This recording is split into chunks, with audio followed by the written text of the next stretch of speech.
Fire needs three vital elements in order to burn. It needs oxygen, fuel, and heat. If any one of those three elements are removed, the fire goes out. I was thinking about fire and its close resemblance to feminism, or more specifically, feminist governance. It seems to me that feminism also needs three elements in order to exist. It needs women, it needs the state, and it needs men. Take away any one of those support structures, and feminism, at least in terms of governance, goes away. I think this is a valid paradigm for looking at strategies to declaw feminism. After all, something needs to neutralize one of these elements. Something needs to take down feminism, or it all goes down in flames. Facebook has given feminists censorship privileges over its content, and so to all intents and purposes, Facebook has become a weapon. Just as the mobile phone network O2 and the antivirus firm Norton have become weapons by listing virtually any men's movement website as a hate site.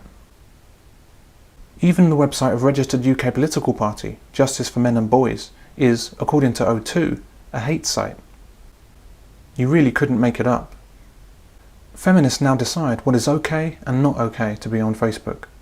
Just as with Donglegate, caused by the adoption by conventions of feminist policies, this carte blanche to censor will wreak nothing but harm on men and on Facebook itself. It's Donglegate times a million.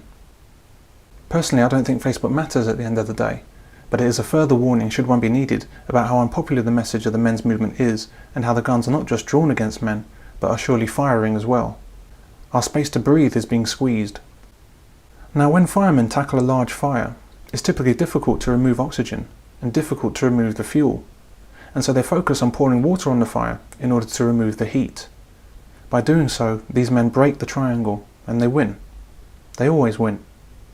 With feminism, as we know to our continued cost, it's inconceivable that women would remove their rabid support for it, and equally impossible to control the state and its use of these women. But is it perhaps less impossible to remove the support of men? Could men break feminism? I don't know, but what inspires me in the business of the men's movement is people going on different tangents and pursuing different ideas. Nobody knows what's best, but they move forward regardless. That's why I'll rarely throw anyone in this business under a bus. Who am I to know the best way forward? Who is anyone? Feminism is enormously alluring to women. Women are fantastically drunk on it, and there's no chance whatsoever of any significant change in women's attitude. Unless, of course, their attitudes are forced to change by exigent circumstances, by unforeseen events. Likewise, the state has no intention of allowing itself to be taken out of the action. It just has too much that it's gained via the enthusiastic support of women. The eternal female sense of victimhood, the little that is real and the overwhelming bulk which is imagined, is extremely useful at the ballot box. But can we do something with men? Facebook is now under the control of feminist orthodoxy, another strap on the straitjacket for men. This orthodoxy has already taken the United Nations, the presidency, the parliamentary system, the news media, the education system, the advertising world, the entertainment industry, and now it's taken social media. And we think we're so much better than other regimes because our chains don't clink. The soft suffocation of feminism may well be just as oppressive as the brutal actions of a despot. Facebook has decreed that we cannot question rape culture without being hateful to women. It is hate speech to argue with what we're told by feminists. Feminism is the truth, anything else is heresy. And why is this happening? Because if women say rape culture exists, and many do, then men follow along in lockstep. Even if he's uncomfortable with it, and feels that it's wrong, and shown that it's wrong, and even if it's proved that it's wrong, it doesn't matter. Some women, somewhere, have said it's so, and it therefore must be so. That is the male condition, and men behave like this in their millions. What if Zuckerberg had said no to feminist censorship?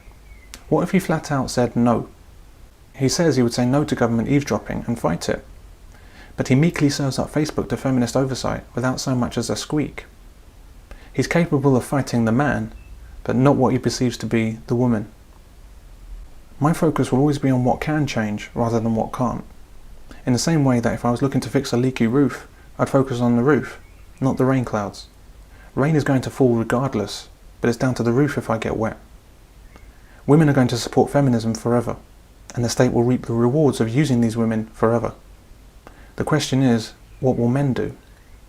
With sad creations like the Everyday Sexism Project and I Need Feminism Because, Women are attracted to these festivals of imagined woe like a shark is to blood. Is there anything women would not sign up for if they were told they were suffering?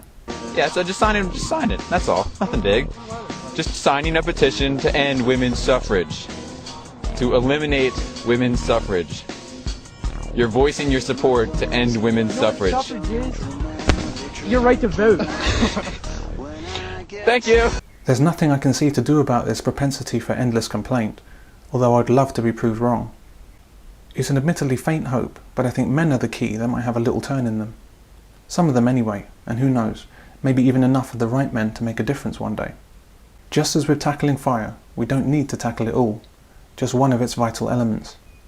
Take a few good men, remove their support for feminism by even a half step, break the triangle, and feminism dies away, fast.